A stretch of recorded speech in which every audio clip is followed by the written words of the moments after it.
ആപ്കി അദാലത്തിൽ റാണി മുഖർജിയുടെ മേലുള്ള കുറ്റാരോപണം ഇവർക്ക് കരച്ചിൽ നിയന്ത്രിക്കാൻ പറ്റില്ല എന്നുള്ളതാണ്.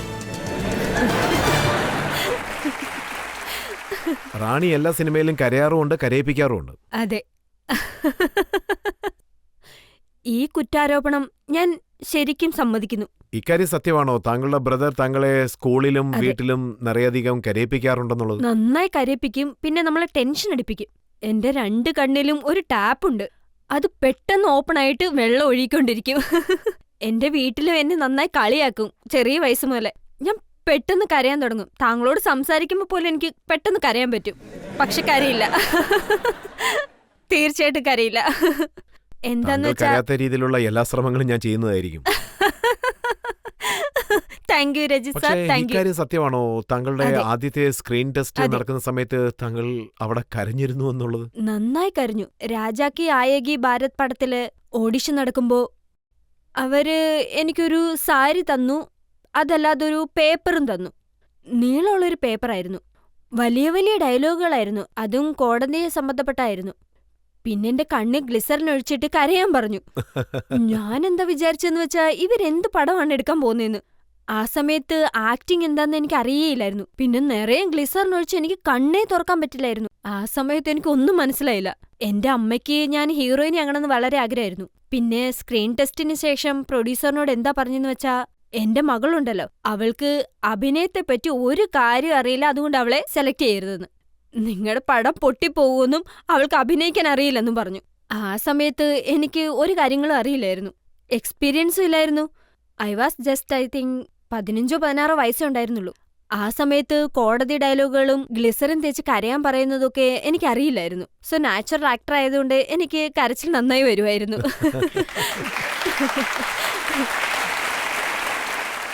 ഞാൻ താങ്കളുടെ അച്ഛനായ റാം മുഖർജിയുടെ ഇന്റർവ്യൂ ഒന്ന് കണ്ടിരുന്നു. അദ്ദേഹം എന്താ പറയുന്നതെന്ന് വെച്ചാൽ, താങ്കളുടെ ആദ്യത്തെ സിനിമ കണ്ടപ്പോൾ അദ്ദേഹത്തിന് കരച്ചിൽ നിയന്ത്രിക്കാൻ സാധിച്ചില്ല. അതായത് അദ്ദേഹത്തിന്റെ ഫ്രണ്ട് റോയിൽ മറ്റൊരാളുണ്ടായിരുന്നു. അയാൾ പറയുകയാണ്, ഈ കളവൻ കരയാൻ വേണ്ടിയാണോ വന്നത്. നിങ്ങൾ പറഞ്ഞത് ശരിയാണ്. എന്റെ അച്ഛനും ഒരു ഇന്റർവ്യൂവിൽ പറഞ്ഞിട്ടുണ്ട്, കാണാൻ വളരെ വ്യത്യസ്തമായതുകൊണ്ട് അദ്ദേഹം തന്നെ കളവനാണെന്ന് പറഞ്ഞിരുന്നു. പക്ഷെ അദ്ദേഹം വളരെ ഹാൻസം ആയിരുന്നു. കണ്ടാ വയസ്സായവരെ പോലെ തോന്നുകയില്ല. മാഷാള്ള, അദ്ദേഹത്തിന് ഇപ്പൊ 80 വയസ്സായിരിക്കുന്നു. But he's very very handsome. Actually എനിക്ക് തോന്നുന്നത് എല്ലാ അച്ഛന്മാർക്കും ഒരു മകള് കാണും. അവളെ നോക്കുകയാണെങ്കിൽ നന്നായി സംരക്ഷിച്ച് വളരെയധികം സ്നേഹിച്ച് വളർത്തും.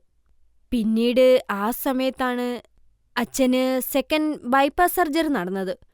അദ്ദേഹം ഇൻസിസ്റ്റ് ചെയ്തിരുന്നു, സർജറി കഴിഞ്ഞ് വെളിയിൽ വരുന്ന സമയത്ത് ഞാൻ വീട്ടിൽ പോകാതെ ഗേറ്റി ഗാലക്സിയിലേക്ക് പോകുന്നു, നിന്റെ പടമായിരിക്കും ആദ്യം കാണുന്നതെന്ന്. പറഞ്ഞതുപോലെ വീൽചെയറിലാ സിനിമ കാണാൻ പോയത്. അദ്ദേഹത്തിന് നല്ല എക്സ്പീരിയൻസ് ഉണ്ട്. ആ മൂവിയിൽ നോക്കുമ്പോൾ അദ്ദേഹത്തിന് കാണുമ്പോ ഒരിടത്തില് റേപ്പ് നടക്കുന്നു, ഒരിടത്തില് ജസ്റ്റിസ് കിട്ടുന്നു. വളരെ ഡ്രമാറ്റിക് ഫിലിം ആയിരുന്നു, full dramatic film. So public നന്നായി കൈയടിക്കാൻ തുടങ്ങി, നന്നായി എൻജോയ് ചെയ്യാനും തുടങ്ങി. I think he was so proud. അദ്ദേഹത്തിന് വളരെയധികം സന്തോഷമായി. എന്റെ ചെറിയ മകള് ഇപ്പോ വലിയ സ്ക്രീനിലുണ്ട്, അത് ഞാൻ കാണുന്നുണ്ട്. അതുകണ്ട് അദ്ദേഹം കരഞ്ഞുകൊണ്ടേയിരുന്നു. സോ അദ്ദേഹം ഒരു ഇന്റർവ്യൂല് പറഞ്ഞിട്ടുണ്ടായിരുന്നു, he got very very emotional എന്ന്. ഇപ്പം നോക്കിയാലും വളരെയധികം ഇമോഷണൽ ആവും. ഞാൻ ഡാൻസ് കളിക്കാൻ തുടങ്ങിയ പോലും അദ്ദേഹം കരയാൻ തുടങ്ങും. എന്നാലും കരയണമെന്നായിരിക്കും താങ്കളുടെ വിധി. ആദ്യത്തെ സിനിമ തന്നെ കരയാൻ തുടങ്ങി. രണ്ടാമത്തെ സിനിമയെക്കുറിച്ച് ഷാരൂഖ് ഖാൻ എന്താ പറഞ്ഞെന്ന് വെച്ചാൽ, കുച്ചു കുച്ചു ഹോത്തയിൽ അദ്ദേഹമാണ് താങ്കളെ റെക്കമെൻഡ് ചെയ്തത്. അതെ. പക്ഷേ ആ സിനിമയിലും ആദ്യത്തെ സീനിൽ താങ്കൾ മരിച്ചു പോവുകയാണ്. അതെ. അതെ. നോക്കിക്കഴിഞ്ഞാ എന്റെ കരച്ചിലും എന്റെ ജീവിതവും പാരലായിട്ട് പൊയ്ക്കൊണ്ടിരിക്കുക. ചെറിയ വയസ്സ് തൊട്ടേ ഓപ്പണായ എന്റെ ടാപ്പ് എപ്പോ ക്ലോസ് ആവുന്ന ദൈവത്തിന് പോലും അറിയില്ല. ആക്ച്വലി കരയുന്നത് നല്ലതാണ്, എനിക്ക് വളരെ ഇഷ്ടമാണ്. കേൾക്കുമ്പോ വ്യത്യാസമായിട്ട് തോന്നും. ഇങ്ങനെ കരയുവാണെങ്കിൽ നമ്മുടെ മനസ്സിലുള്ള ഭാരമൊക്കെ അങ്ങ് കുറഞ്ഞുകൊണ്ടിരിക്കും. അതുപോലെ കണ്ണ് നല്ല ബ്രൈറ്റ് ആയിരിക്കും, ഫേസിന് നല്ല ഗ്ലോ കിട്ടും, മൂക്ക് നല്ല ചുവപ്പ് നിറമായിരിക്കും, കവിളുകളും ചുമന്നിരിക്കും. അതുകൊണ്ട് സോ എനിക്കെന്താ തോന്നുന്ന വെച്ചാ, കരയുന്ന കാര്യം വളരെ നല്ലതല്ലേ? അത് ശരിയാണ്, കരയുന്നതൊക്കെ ഓക്കെ. പക്ഷെ മറ്റുള്ളവരെ കരയിപ്പിക്കുന്നത്, അതെ, കബി ഖുഷി കബി ഗം. അതെ, ചോരി ചോരി ചുപ്കെ ചുപ്കേല് സിനിമ മൊത്തം കരയുകയാണ്. അത് കണ്ട ഓഡിയൻസും കരയാൻ തുടങ്ങി. അതെന്താ കാര്യംന്ന് വെച്ചാ ഞങ്ങളെപ്പോഴും ഒരു ആക്ടർ എന്ന നിലയിൽ എന്താണ് ഇഷ്ടപ്പെടുന്നതെന്ന് വെച്ചാ ഓഡിയൻസിനെ മൂവ് ചെയ്യിപ്പിക്കണം. കരയുന്ന സീനിൽ അവർക്കും കരച്ചിൽ വരണം, ചിരിക്കുന്ന സീനിൽ അവരും ചിരിക്കണം.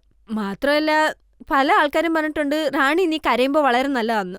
എനിക്കറിയില്ല ഇത് കോംപ്ലിമെന്റ് ആണോന്ന്. റാണി കരയുമ്പോ നല്ലതാണെന്ന് പറയും. ഞാൻ താങ്ക് യു എന്ന് പറയാം. എല്ലാത്തിലും കൂടുതൽ കരഞ്ഞ സിനിമ ബ്ലാക്ക് ആണ്. അതെ അതിൽ മനോഹരമായ ആക്ടിംഗ് ആയിരുന്നു. അതെ, താങ്ക് യു. പക്ഷേ എല്ലാ പ്രൊഡ്യൂസേഴ്സും ഡയറക്ടേഴ്സും എന്താണ് താങ്കൾക്ക് ഇങ്ങനെ കരയുന്ന സീൻ തന്നെ നൽകുന്നത്? ചില സിനിമകളിൽ താങ്കൾ മരിച്ചു പോവുകയാണ്, ചില സിനിമകളിൽ കരയുന്നത് പോലെയും. കരയിപ്പിക്കുന്ന റോള് താങ്കൾക്ക് കുഴപ്പമൊന്നുമില്ലല്ലോ, പിന്നെന്താണ് അവർ അന്വേഷിക്കുന്നത്? ഐ തിങ്ക് അവരിങ്ങനെയാണ് വിചാരിക്കുന്നതെന്ന് തോന്നുന്നു. എന്റെ മുഖം ഇതുപോലെയാണല്ലോന്ന്. എന്നെ കാണുമ്പോഴേ അവർക്ക് കഷ്ടം തോന്നുന്നുണ്ട്.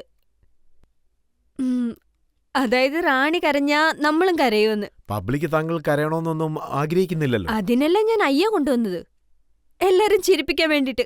അയ്യാന്ന് പറഞ്ഞ എല്ലാരും ചിരിക്കണം. നിങ്ങൾക്ക് എല്ലാവർക്കും അയ്യ.